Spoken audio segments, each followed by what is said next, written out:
Hello. बाहेर मस्त पावसाळा सुरू झालेला आहे. छान पाऊस पडतोय आणि अशा पावसामध्ये छान गरमागरम टेस्टी काहीतरी खाण्याची आपल्याला सगळ्यांनाच खूप इच्छा होत असते. तर आज आपण अशीच एक रेसिपी बघणार आहोत. नमस्कार, तुम्हा सर्वांचं माझ्या चॅनलमध्ये स्वागत आहे. चला तर रेसिपीला सुरुवात करूयात. तर इथे पॅनमध्ये मी 2 मोठे चमचे तेल घेतलेले. तेल छान आपल्याला तापवून घ्यायचे. त्यानंतर त्यामध्ये मी अर्धा चमचा मोहरी घातली आहे. बेसिकली आपण इथे आधी फोडणी करतोय. तर मी मोहरी अर्धा चमचा घातली आहे. त्यानंतर आपल्याला अर्धा चमचा जिरं घालायचं आहे. त्यानंतर त्यामध्ये आपल्याला एक बारीक चिरलेला कांदा त्यामध्ये ॲड करायचा आहे. आणि कांदा म्हटल्यावर आपल्याला तो परतून घ्यावाच लागतो, शास्त्र असतं ते. तर मी छान कांदा असा परतून घेणार आहे. 2 मिनटं आपल्याला मीडियम हीटवरती कांदा छान असा परतून घ्यायचा आहे. त्यानंतर मी 1 चमचा घातलं आहे किसलेलं आलं. त्यानंतर आपल्याला अर्धा चमचा हळद घालायची. हे सर्व जिन्नस घालताना आपल्याला फ्लेम लो ठेवायची आणि इथे मी 2 बटाटे उकडून थंड करून साल काढून मॅश करून घेतलेले आहेत, ते त्यामध्ये आपण ॲड करतोय.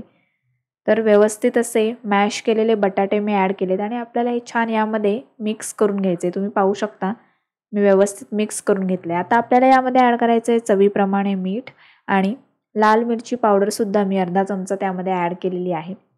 कारण तिखटपणासाठी आपल्याला थोडीशी ती लागतेच. त्यानंतर गरम मसाला अर्धा चमचा मी त्यामध्ये घालते आणि चाट मसाला 1 चमचा मी ॲड केलेला आहे. त्याने छान चटपटीत अशी चव येते. त्यानंतर छान हिरवीगार बारीक चिरलेली फ्रेश कोथिंबीर मी ॲड केली आणि पुन्हा एकदा आपल्याला हे छान मिक्स करून घ्यायचं आहे. तुम्ही पाहू शकता किती छान असं हे मिक्स झालेलं आहे. तर आपलं स्टफिंग रेडी आहे, मिश्रण रेडी आहे. आता आपण चटणी करूयात. तर मी मिक्सरच्या भांड्यामध्ये 1 कप फ्रेश कोथिंबीर छान स्वच्छ धुवून कोरडी करून घेतलेली आहे.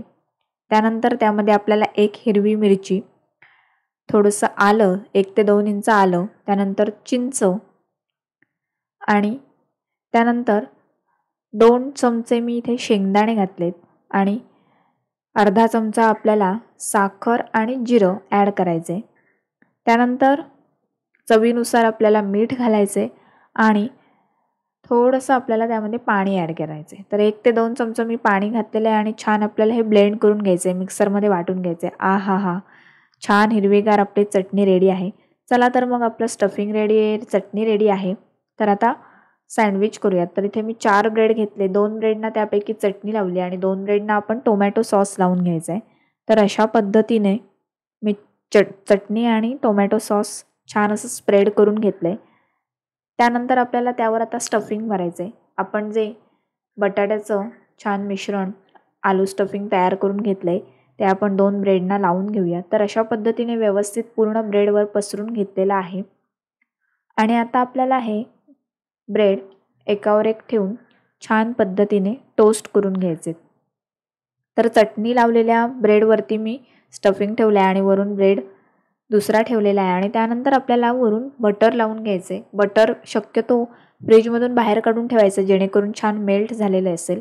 तर अशा पद्धतीने बटर लावलेली बाजू आपल्याला तव्यावरती ठेवायची आणि ती बाजू आपल्याला आधी टोस्ट करून घ्यायची. तर एक बाजू व्यवस्थित आपल्याला टोस्ट करून घ्यायची आणि नंतर वरून आपल्याला बटर लावायचे. दुसऱ्या बाजूने सुद्धा बटर व्यवस्थित लावून घेऊन ती बाजूसुद्धा छानपैकी टोस्ट करून घ्यायची. परतून घेतले आणि तुम्ही पाहू शकता किती टेम्पटिंग छान दिसतं, एकदम परफेक्टली टोस्ट झालेलं आहे. तर अशा पद्धतीने मी दोन्ही बाजूने छान असं सँडविच टोस्ट करून घेतलेलं आहे. आहाहा! तुम्ही पाहू शकता किती छान सुंदर दिसते. तर अशा पद्धतीनं आपलं टोस्टेड आलू सँडविच रेडी आहे. एकदम गरमागरम आणि कुरकुरीत असं हे टेस्टी सँडविच खूप छान लागतं.